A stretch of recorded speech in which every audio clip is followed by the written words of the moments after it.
Hi there, it's May the 14th and we continue our progress through the book of 1 Samuel, which is part of, in the Hebrew structure of scriptures, part of the former prophets, the Nevi'im Rishonim, and we come to chapters 15 and 16 of 1 Samuel. Now, we've seen at the end of chapter 14 of 1 Samuel that Saul has gained victories over the Amalekites. But Samuel now, the prophet and the judge of Israel, comes to Saul with an instruction from the Lord. And he says, you are to completely wipe out the Amalekites. They are to be wiped off the face of the earth, not just the people, but also all of their possessions, all of their cities. They are to be what the Hebrew describes as herem to the Lord. Now, herem is a word that means forfeit, surrendered, completely, totally destroyed, and nothing is to be left. Among the Amalekites are dwelling the Kenites. Now the Kenites are descendants of Moses' father-in-law Jethro, who came with them out of the desert. And so Saul sends word to the Kenites and saying, we're about to destroy the Amalekites, get out from there. And so the Kenites remove. But then the Israelites move in force, and they completely destroy the Amalekites, except that they spare King Agag of the Amalekites, and also the people keep some of the best of their cattle and their sheep, and they don't completely obey the Lord's command. Now, we've seen Saul's presumption previously, which has meant that the Lord has said that his children wouldn't inherit the kingdom.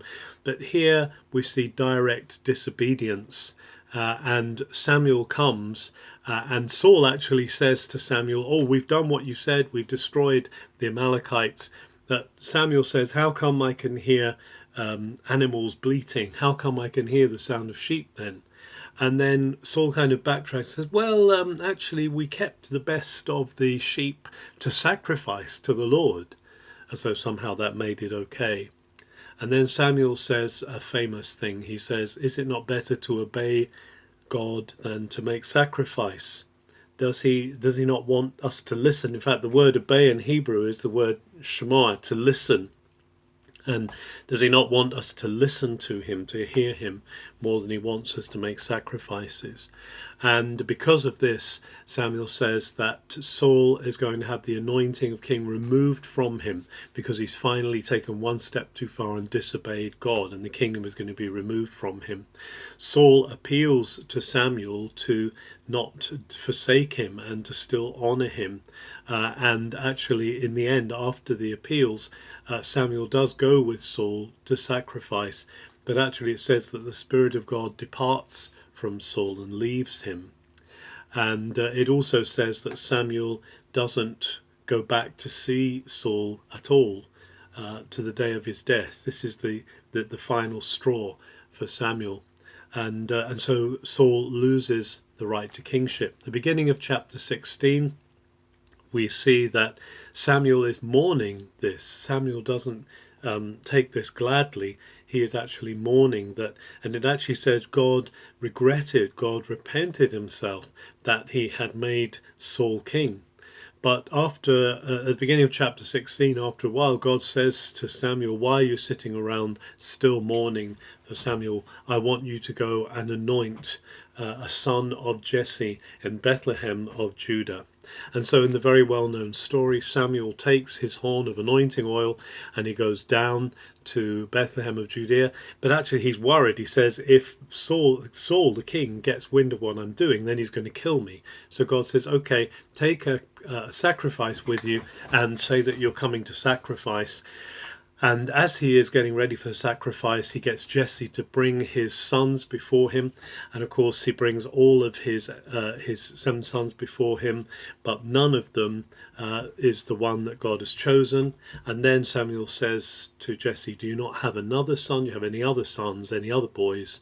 And Samuel says, well, there is one, but he's out in the field keeping sheep. He has him brought, and of course, Samuel immediately sees that this is the one. The Lord says an interesting thing to Samuel in this process of discernment. He says that men so often judge by the eyes. Men judge by eye, lenaiv, what they see, but I judge by the heart. And God sees the heart of David. It's not just his outward appearance, though he's very good looking. It's actually his heart that God values. And therefore Saul anoints David to be the next king of Israel. Now, one of those moves of great historic irony, at the time that the Spirit of God, and by the way, it says the Spirit of God comes upon David from that day forward.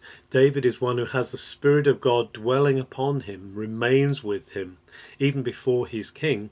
But at the same time, it says that the Spirit of God departs from Saul and leaves him, and in place of that, an evil spirit oppresses him. And when this evil spirit is on him, he wants to be soothed with music. And so they look around for a musician who can bring Saul some soothing relief. And this is where we learn that David is very skilled on the harp. We know that he wrote many of the songs of Israel that we call psalms. And so he actually is brought in, he's recommended to King Saul, and he's brought into the king's court to be the king's musician, and then becomes the king's armor bearer, the one who is responsible for carrying the king's armor into battle. And he is installed in the king's court. And the king really appreciates him, so that when David plays, he is soothed. There's something about the nature of music, there's something about the nature of praise that turns things around for us. We see it with Saul, we understand it ourselves. When praise is brought into effect, it clears the atmosphere. And so we need to be encouraged today, just as David played for Saul, we need to resort to praise and to worship, to music and to honour God, and we'll see the enemy pushed back. Have a very good May the 14th.